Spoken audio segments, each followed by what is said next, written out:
To be like the rock that the waves keep crashing over. It stands unmoved, and the raging of the sea falls still around it.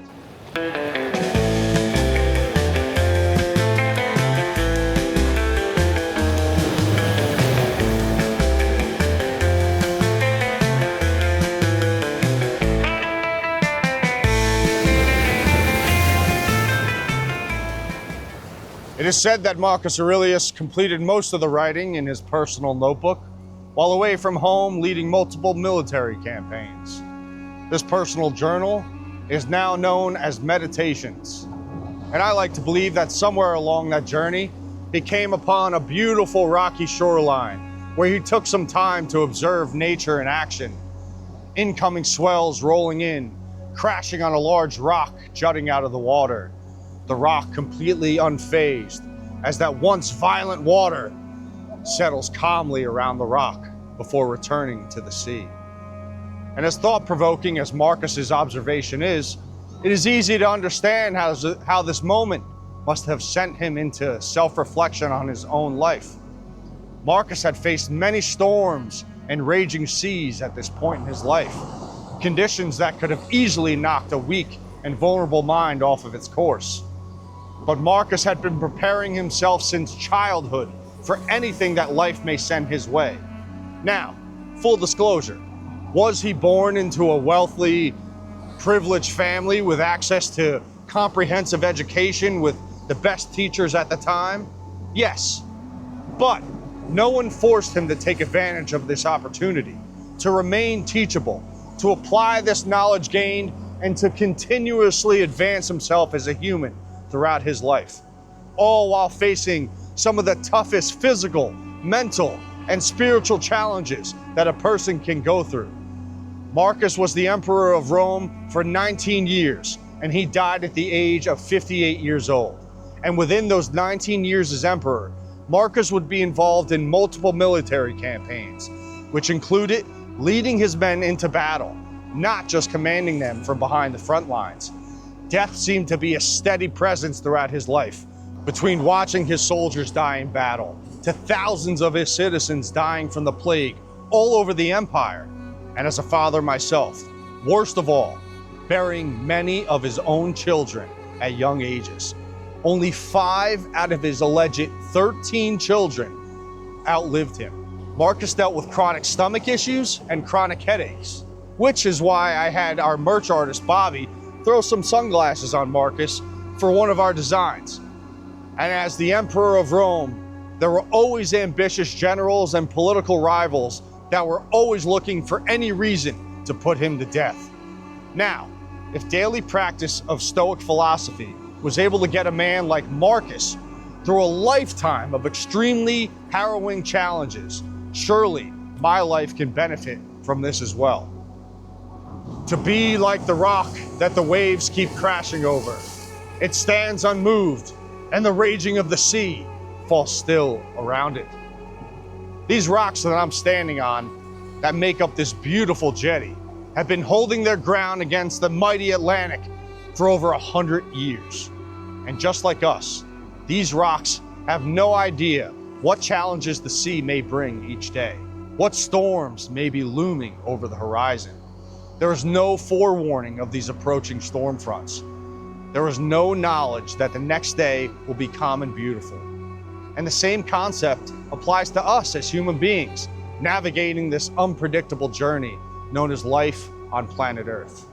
As individuals, no matter what our social class is, no matter what ages we are, no matter where we live in the world, we must all face adversity during our lives, and how we handle those hard times directly impacts the direction of our lives. There is a line that the great modern-day Stoic, Ryan Holiday, mentions in his book called Courage is Calling. If you aren't the captain of your fate, then fate is the captain of you. Tomorrow's never promised, and if it arrives, what the day brings is unknown. You might wake up sick, feeling horrible, but does that mean you have to be rude to everyone around you? The person behind you in traffic is acting crazy. They're flipping you off.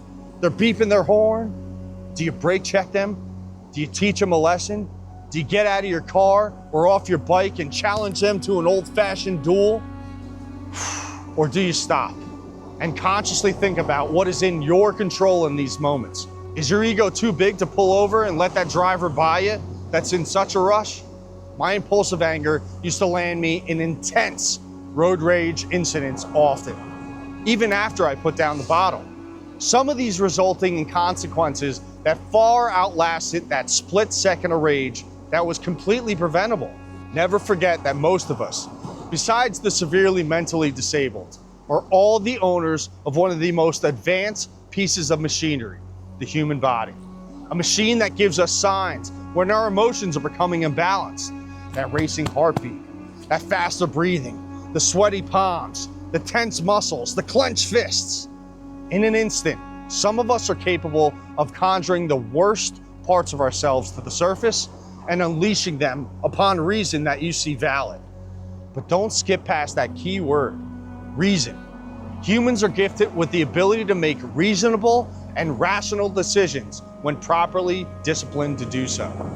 I had to work hard to develop the ability to put myself in other people's shoes and wonder why they may be so irritated. Maybe their mother just passed away. Maybe they just found out their spouse is cheating on them. Maybe their child has cancer. Or maybe it's just a really angry person who feels like they have nothing to live for and has these kind of encounters daily because they've never addressed their emotional baggage and instead continue to pile on more, just justifying their actions to themselves and continuing to be a menace to society. And how do I know that? Because I've been that person before. But once I started looking inward and addressing my own flaws, I realized that I can't control their actions. The only thing I can control are my actions and my reactions. Life gets heavy for all of us. Loved ones die, friendships end, the bills never stop piling up, our bodies turn against us, but we must develop the skills to have the courage to change the things that we can, but also have the wisdom to know and accept what is out of our control. After years of trial and error, I've come to agree with the Stoics that developing control over my emotions and my impulses take daily work and honest self-reflection. The ability to look myself in the mirror at the end of the day and be real with myself.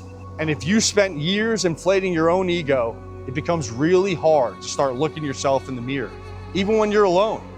It's not pretty and it's not easy, but it's required in order to start truly taking accountability for your life. If I messed up that day, I try to dissect where I went wrong so I can correct the behavior and try not to repeat it again. And before embarking on my journey for the day, I like to run through what could be the best case and the worst case scenarios of the events planned for the day. And I try to imagine how I'd respond to these hypothetical scenarios. So that way, I'm not blindsided by it. If today is a beautiful day for you, enjoy it to the fullest. But also take some time to prepare for the approaching storms. Daily practice like this will build that mental fortitude. You will keep adding rocks to your jetty, strengthening yourself more each day, ready to face absolutely anything that life has rolling your way. I really appreciate you guys taking time out of your day to pause, support the channel, and watch this video. If this video helped just one of you today, then I've succeeded with my mission for the week. I have big plans for this club, so please be sure to subscribe and follow us on YouTube, Instagram, and TikTok. We also have our Stoic Social Club merch store with a full website of clothing and merchandise. We have stuff for men, women, the little ones in your life, and the furry ones at home. We have a Stoic Surf Club collection, which will be introducing some sick designs for the approaching fall and winter surf seasons. Guys, please stay stoic over the next 7 days until we meet again. You can use these weekly videos as a good way to decompress from the week you just conquered and prepare for the unknown trail ahead of you.